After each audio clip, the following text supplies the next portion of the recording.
Welcome to another episode of the Business Academy podcast. Great to see everyone back here. Ethan Daneberg, your host of the TBA podcast, joined today by our partner in crime at the Business Academy, Dr. Gary Rademacher. Dr. Gary, thanks for joining us today. Thanks for having me. Now, you're a frequent guest on the Business Academy podcast. We've talked everything from how to get your next associate on board, how to grow and scale your practice without you having to be there, ways to attract new patients. Maybe you can share to our audience briefly, your background in practice. Obviously, you've been able to grow and scale multiple companies, multiple practices over the years. Maybe, what's the origin story of Dr. Gary Rademacher? Yeah, I started an office in Denver, Colorado back in 1997. Was in a downtown location for 27 years. And, I joined the Business Academy in 2005 and really scaled from 100 visits a week to 600 visits a week, and then eventually medically integrated with the Business Academy's help, and then opened up a second office during COVID, and the rest is history. Yeah, absolutely. Now, obviously, you do those practices, and you have your company, My Injection Training. You run an annual event, Regen Revolution. I mean, you're on the cutting edge and the front lines of a lot of different areas of our industry right now. What inspired you to not only build a big practice and serve patients, but also to diversify your businesses into different areas as well? Yeah, I think for me, it goes back to, when I was 10 or 11, I saw my mom get an amazing result from chiropractic, and I just knew. But I think when I was 15, I applied for, for chiropractic school, and not knowing that, hey, let's graduate high school, But anyway, so I've always known I wanted to help a lot of people. Yeah. And so, when I realized hey, I can help more people if I'm operating and doing different businesses versus just one. And not only that, if I'm a technician, if I'm adjusting the patients, which I love to do, if I'm only doing that, I can only get my hand on so many bodies versus taking the concepts and the systems that the Business Academy teaches. I was able to phase out of, certain companies so I could spend more time in others. And it really allowed me to help more and more people by taking that approach. That's great. So one area we want to talk about today is through the Business Academy and through the growth of your practices, how do you generate a ton of referrals? Because we always find that there's 1,000 ways to market your practice, right? There's 1,000 ways to get new patients, whether it's outside vendors doing ads for your practice, whether it's going to be doing things in the community. But one of the really important areas is having a good system for driving a lot of referrals in.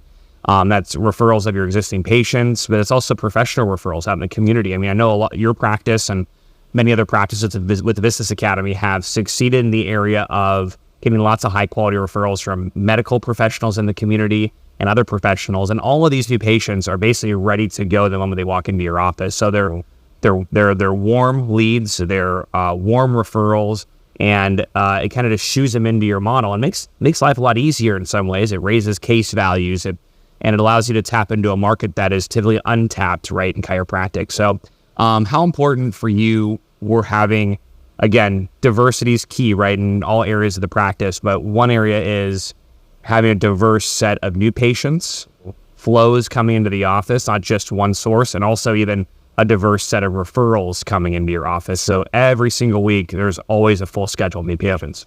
It's interesting. I was talking about this yesterday in a webinar, and we were talking about the different types of flows of getting new patients in. And, I've seen too many times in industry changes, and if you, if you only have, one or two ways of bringing in new patients, your office can be devastated by a law change, such as in Colorado, in 2003, the personal injury laws changed, and the people who were only doing personal injury were shutting their doors down and moving out of state at that time. And so, I would say getting attention, outside of the dream, outside of the goal, getting attention is the most important thing to do. You got to have a big enough dream, a big enough goal to motivate you. This has got to be a motivation, right? For me to get attention. That I get up every single day and I'm going to get attention. And you get attention, you need to have, we've always said 8 to 10. I actually think you need more than that. Like you've got to be doing 8 to 10.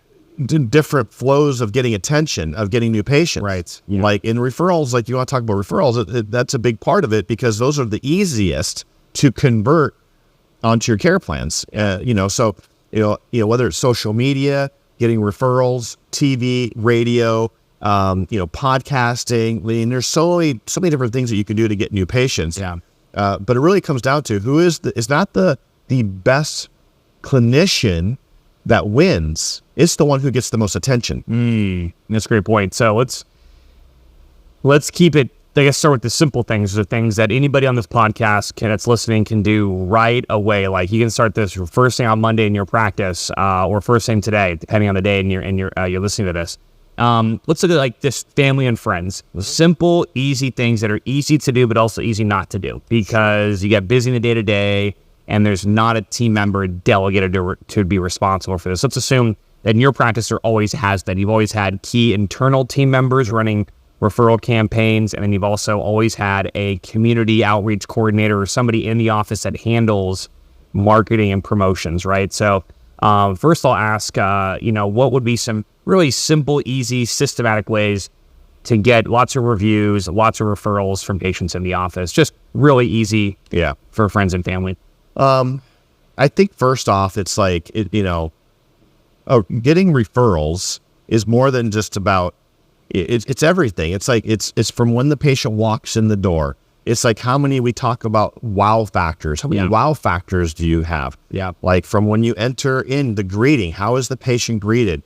Do they get coffee or tea? If it's a new patient, we do the whiteboard, welcoming them to the office. Are you giving a tour? Are you calling the patient after their first treatment to check in on them? Are you greeting the new patient when they first come in? All these wow factors adds to increasing your credibility and people trusting you more. So your first point, before we even go into what campaign to run or what your staff should be saying, your step 0 for your team has always been, are all the wow factors in place for this practice? It's exchanging in abundance. It's how much can I exchange with this individual, from the way we communicate with them to just those wow factors we talked about. When you really, like, if I go back to when I was getting a lot of referrals, it's because I had someone in charge of referrals. Like I had my front desk. That was a statistic that we measured from the front desk. And the reason why I put it on my front desk was that front desk was responsible for nudging me to be getting referrals. It was their job, because when you start adjusting and you get into this rhythm, it's easy to, it's out of top of consciousness. It's not there. Right. And so like I would have my front desk like mid-morning say, hey, Dr. Gary, I've only gotten one person to ask for a referral coupon, and so she would drive me. And she's nudging you. Yeah, she's nudging me. It's her job to nudge me, if I wasn't doing a good job. And so a couple of things on just patient referrals is, one, I never asked for a patient referral until they had a win. Right. So when the patient had a win, so like for instance, if the patient's laying face down and I'm, checking leg length, palpating, and I'm talking about how they're doing, and I'm educating, I'm giving them a piece of education.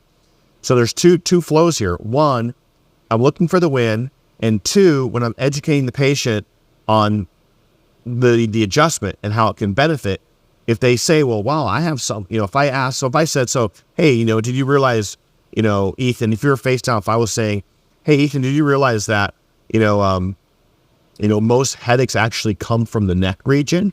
And so when you have a subluxation or you have an alignment issue in your neck, those nerves travel up into your head. So, who do you know that's suffering from headaches? Yeah. And most of them it's just asking, especially if they're winning. I think of like myself, I have an incredible dentist, right? She's done a lot. I'd spent a lot of money with her. She's gotten a lot of great results with my oral health.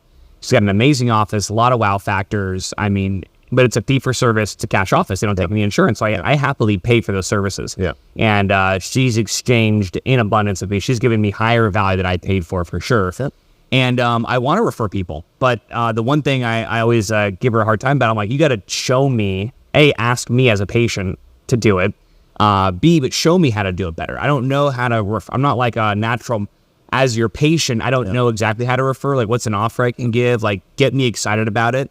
And so part of this too is, sometimes your patients, your top referring patients will just do it on their own. Yes. But most of your patients won't know how to refer their friends and family in. So even just asking the question when they're winning tableside, like you're talking about, and with somebody in charge in the office, will just by itself get more referrals if you're delivering a 5-star experience. Absolutely.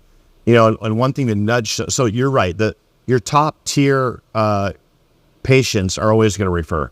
So there's a couple of things I want to address. One is the people who refer you to you the most, if you really want to take advantage of that, take them to dinner. Like what I used to do is I would take my top 5 to 10 patients. I would choose 5 to 10 patients once a month.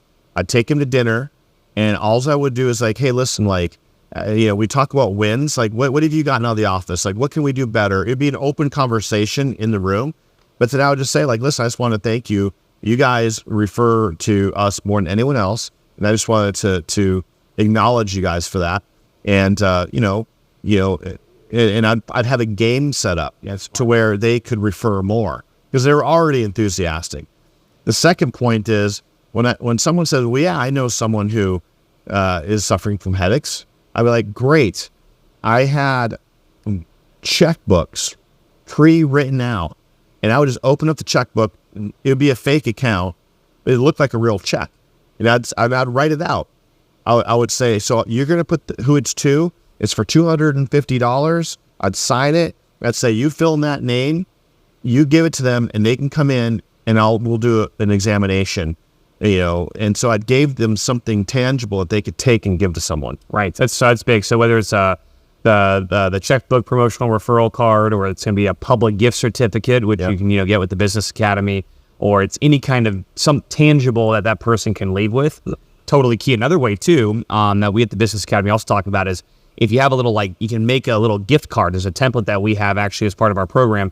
Really simple, and it's like you send the template to Vistaprint or something, and they print it off, and it looks like a gift card. It's got the black stripe on the back, and it's the plastic feel. So whether it's the check for $250, right? That's a promotional check, or it's going to be a plastic gift card, or anything of the sort. Have something tangible to give them. So I'm getting a few things right now. I just want to make sure we can recap so far. One, have somebody in charge of referrals. Whether they are rewarded and held accountable to holding you accountable to ask for those referrals and to promote from the front desk, give a 5-star experience. 2, give that 5-star experience and make sure all your wow factors are in place. If your referrals are low, check your wow factors in your office. And then 3, have some kind of tangible promotional piece that you can give. These are all like day-to-day things. I'll also say you can systematize asking that patient for a review or for a referral, on every first or every second re-exam. That's a good checkpoint. You have a few extra minutes to talk to the patient to also just kind of get into your habit, right, on each one of those patients too. But also, we want to involve our patients in the dynamic of the office. Know who your top referring patients are, take them to dinner, do something extra for them as a thank you.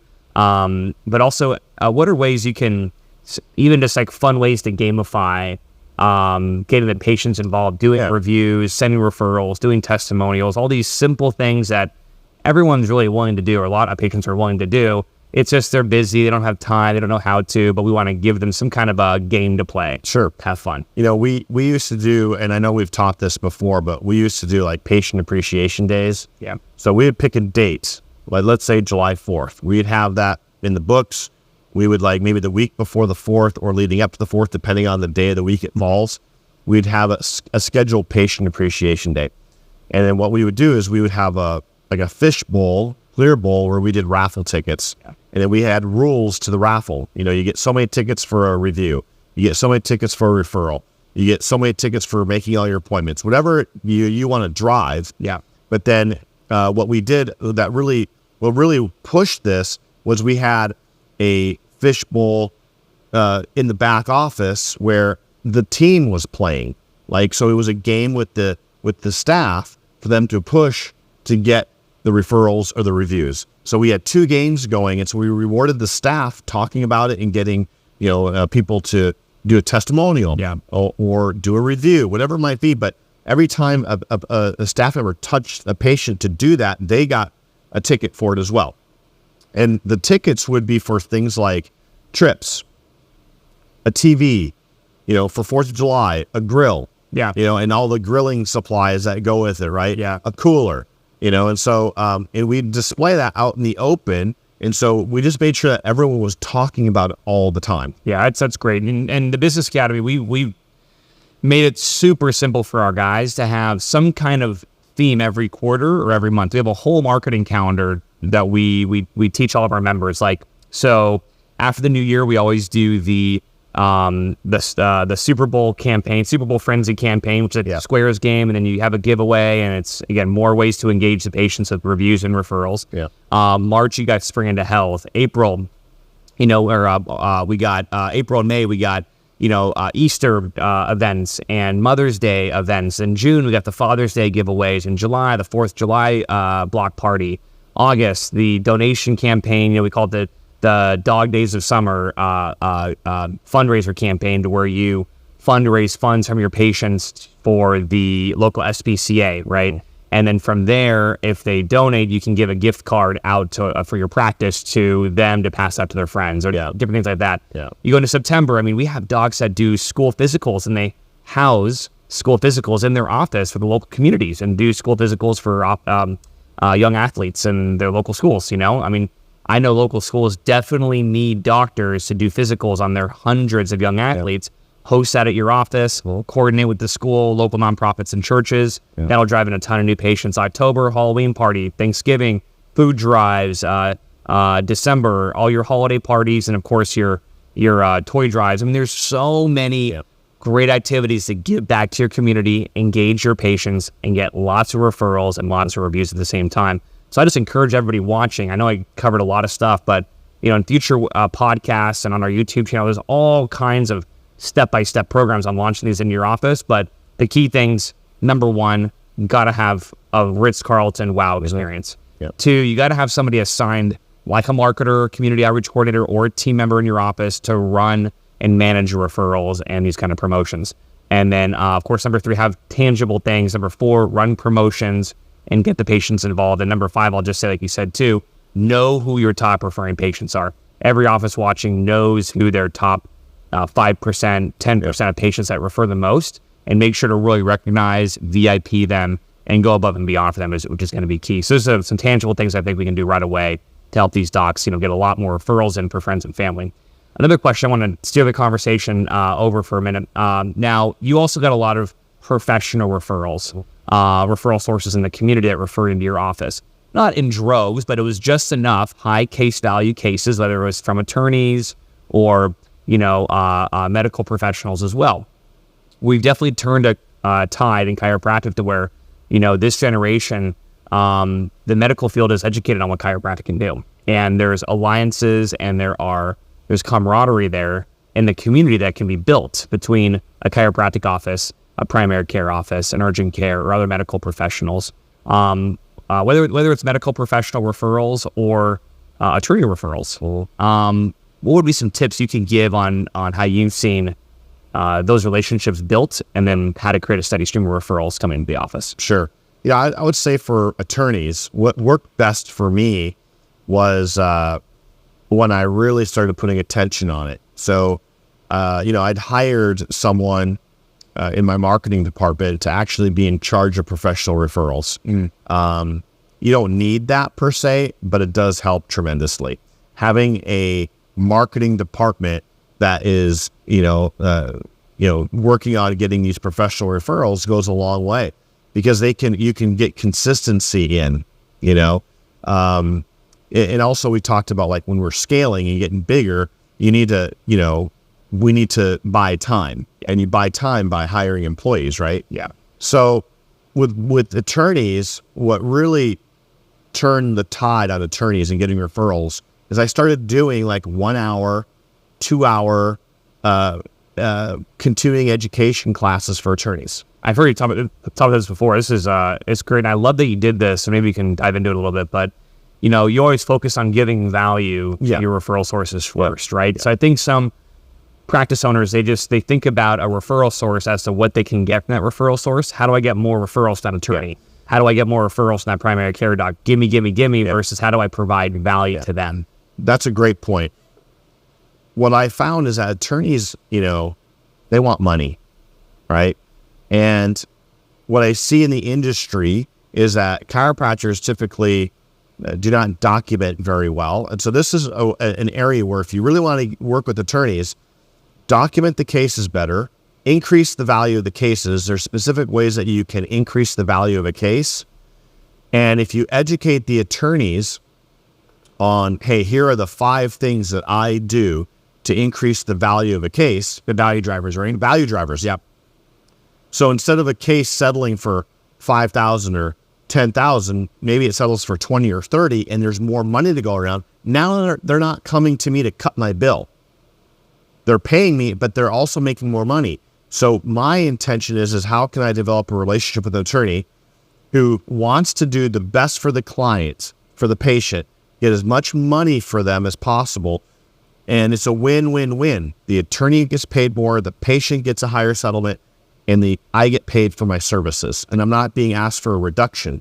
So I would educate the attorney on this process.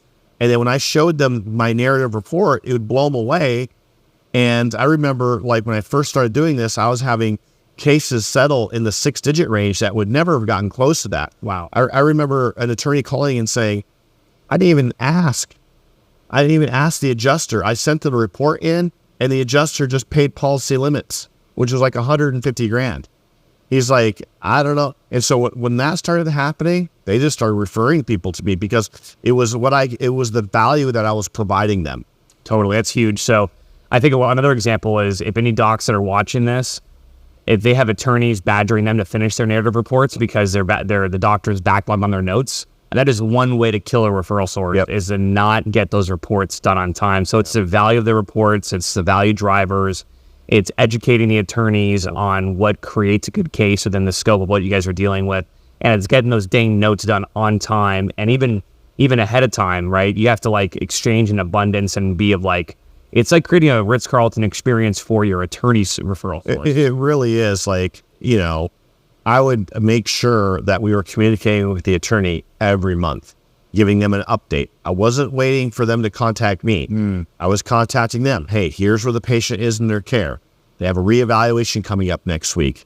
I'll give you an update on that at that time. Hey, this patient isn't showing up for their appointments. Exactly. Your team's going right away. I need you to call your clients because they're not making their appointments, and a gap in care does not look good. So guess what the attorney would do? The attorney would be calling the patient for me, saying, hey, you need to make your appointments. Yeah, exactly. Huge. And then what about medical referrals? There's a lot of different ways to have primary care docs or urgent cares or orthos or refer for chiro. What have you found, even with your colleagues as well, things that provide, what would provide a primary care doctor value to want to refer a patient to your office or any medical professional for that matter to even think about, why would I send someone to a chiropractic office? Yes. Couple of things on that. Yeah. One, if you really want to build up medical referrals, is I would be asking each patient that's new, who's your primary care doctor? That's right. And then I would be sending the primary care doctor a report from that evaluation. And that would get my name out. You get my name out into the community, as far as, oh, I'm getting this report. It was for them to put that into the patient's file. Yeah. Right. And so that would get recognition. Right. And then what I realized after a while, it was a lot of times it wasn't the medical doctors giving the referrals. It was their staff. So another thing that you can do is, if you target, let's say 5 or 10 different, primary care or medical offices, is, it's set up to where you pop in and bring breakfast, or you pop in and you bring some lunch, and what's required of that is, hey, just give me 30 minutes to go over what I do. And you're buying lunch for the staff.